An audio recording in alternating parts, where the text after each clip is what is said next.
2, 3, 4, 5, 6, 7, 8, 9, 10, 11, 12, 13, 14, 15, 16, 17, 18, 19, 20. ওহৈ সৃষ্টিৰ বাবে ধ্বংস হ'ল, অৰুণোদয় পইচা সোমাই গ'ল, অৰুণোদয় পইচা সোমাই গ'ল, 1250 টকা বেংকৰ পৰা আনো বল, বেংকৰ পৰা আনো বল। এই বালক, আমি মতা মানুহ, আমি অৰুণোদয় টকা নেপাওঁ, মুঠতে নামটো শুনাহে পাওঁ। এই বালক, মতা মানুহৰ দুখ কোনে বুজিব, তাকে সান্তনা ল'ব লাগিব, হয় নাই? ইয়েছ বালক, ঠিক কথা কৈছ তই, যথেষ্ট।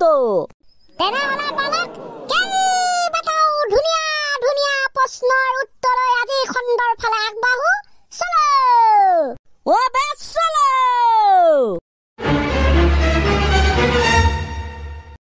সময়ৰ পাতত চুলি আছিল শাকত, নোৱাৰিলো খাবলে মই ভাতখিনি, ধুনীয়াকে গ্ৰেভিৰ লগত লৈছিলো হানি।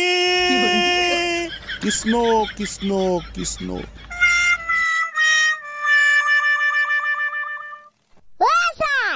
ক ক কৰ পাছত খ, খৰ পাছত গ, বাপেকে। এই এলা গাধা, এইটো কিবা কথা হ'ল নেকি? এইটো কিবা কথা হ'ল? কেনেকে নহ'ব ছাৰ, মুখৰ পৰা শব্দ আকাৰত ওলাই যোৱা চবেই কথা। আৰে নামত থলে নহ'ব, অৰ্থ থাকিব লাগিব, কামত হ'ব লাগিব। অ ছাৰ, তেনেকা হ'লে আমি অৰ্থ ভাণ্ডাৰ খুলি দিম কথাই। অ লাল্লা ইনশাল্লাহ, অ ভাত খালা, সি ক'লে খালো। এই কথাৰ অৰ্থ আমি বিচাৰি পালো। মহাজনৰ ঘৰত এটা কুকুৰ পুহিছে, নাম ৰাখিছে তাক কালু। অৰ্থ ভাণ্ডাৰ খুলি দিয়া কথাকেইটা শুনি মই বৰ ভাল পালো। ছাৰ, কথাৰ মহত্ব ভালকে বুজিলে বুজিব তাৰ বিশেষত্ব। সৃষ্টি হ'বলৈ হয় ধ্বংস, আজিকালি ওলাইছে খাটাৰা খাটাৰা যন্ত্ৰ। উল্লাল্লা ইনশাল্লাহ, এই হেন আহল বহল টিকা ফটা গৰম ৰ'দৰ মাজত আজি অকণমান বতৰটো ঠাণ্ডা, এয়া আমাৰ বাবে ভাল কথা।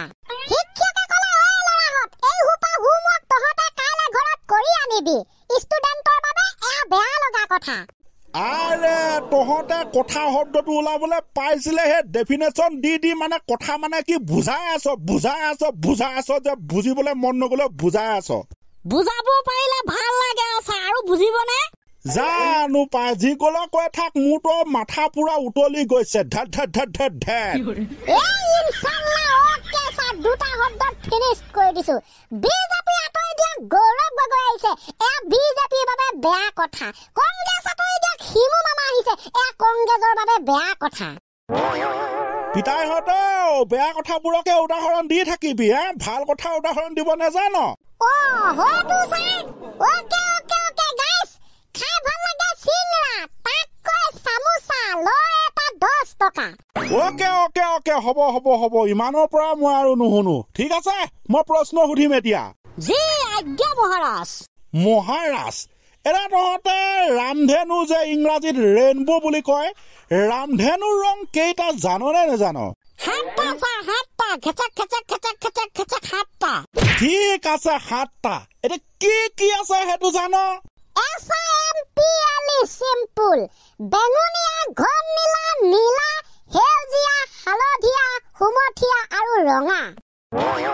শুদ্ধ উত্তৰ।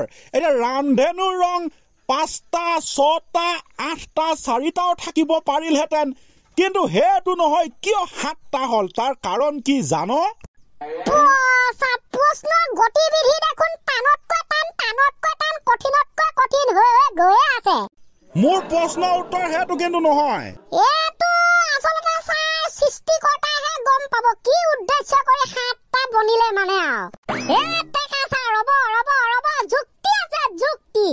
ৰামধেনুক ইংৰাজীত কি বুলি কয় ছাৰ? ৰেইনবো। ৰেইনবো। এতিয়া ছাৰ সেইটোক আহল বহলকে স্পেলিং কৰি দিয়কচোন, মানে ৰেইনবো শব্দটোক আহল বহলকে বানান কৰি দিয়ক। বানান স্পেলিং ঠিক আছে, ৰখ। RAINBOW ৰেইনবো এ চাই ৰেইনবো শব্দটো যে আখৰ কেটা পালে আপুনি বানান কোনটা ৰা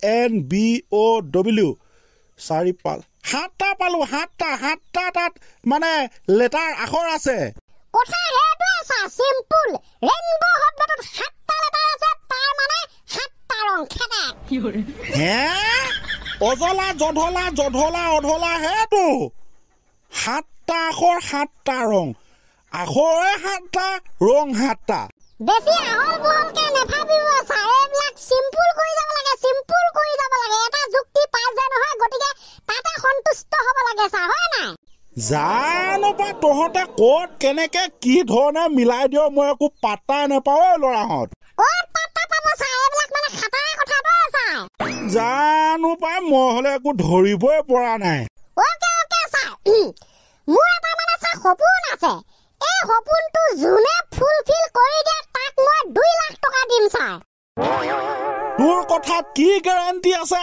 সঁচাকে দিবি দিম চাই লাগিলে আপুনি এগ্ৰিমেন্ট পেপাৰখন লৈ আহক সাইন মাৰি দিম আপুনিও মাৰি দিব আৰু দৰ্শক বৃন্দ আপোনালোককো কৈছো আপুনি যদি মোৰ সপোনটো সম্পূৰ্ণ কৰি দিয়ে তেন্তে আপোনাকো 2 লাখ টকা দিম কৰিব 2 লাখ টকা আবে আমি ফুলফিল কৰি দিও নি বাবা লাহত ইবা কি সপোন লৈ আহিছে একো ধৰিব নোৱাৰে উল্টা লাষ্টত নিজেহে ফচিবিগে যেন পাওঁ 2 লাখ টকা লৈ আৰে তো লিগেল সপোন ইয়াত ইলিগেল বুলি একো নাই তহঁতে বিন্দাস সপোনটো ফুলফিল কৰি দে 2 লাখ টকা গ্যাস ডাইৰেক্ট কেছ দি দিম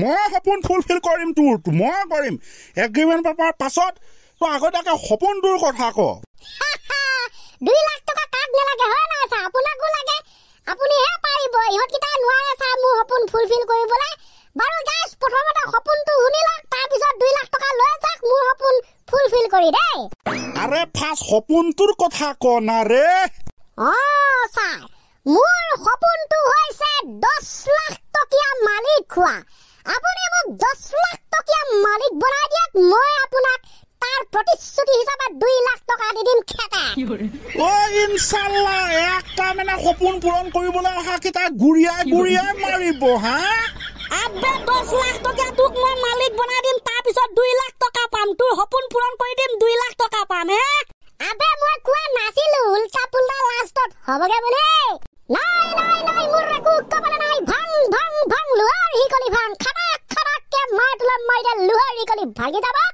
মই কৈছো মোৰ কবলে একো নাই মোৰ সপোন পূৰণ কৰি দিয়া 2 লাখ টকা লৈ যাও খেতা ওকে গাইস তে একো নাই তোৰ এই সপোন অহা জনমত সম্পূৰ্ণ হ'ব নহলে তোৰ সপোন ৰাতি শুই থাকোঁতে সপোনত সম্পূৰ্ণ হ'ব তোৰ দিঠক ইম্পচিবল যিকি নহয় সময় হৈছে সময় পাকৰি গৈছে গৰমো হৈছে মৰ্নিং ক্লাছ ইমানতে কৰিব লাগে সমাপ্ত সপোন পূৰণ হোৱাৰ আশাৰে আজিলে ইমানতে সাৰে কোৱাৰ দৰে বাই বাই এ বোলো টাটা গুড বাই ফিনিশ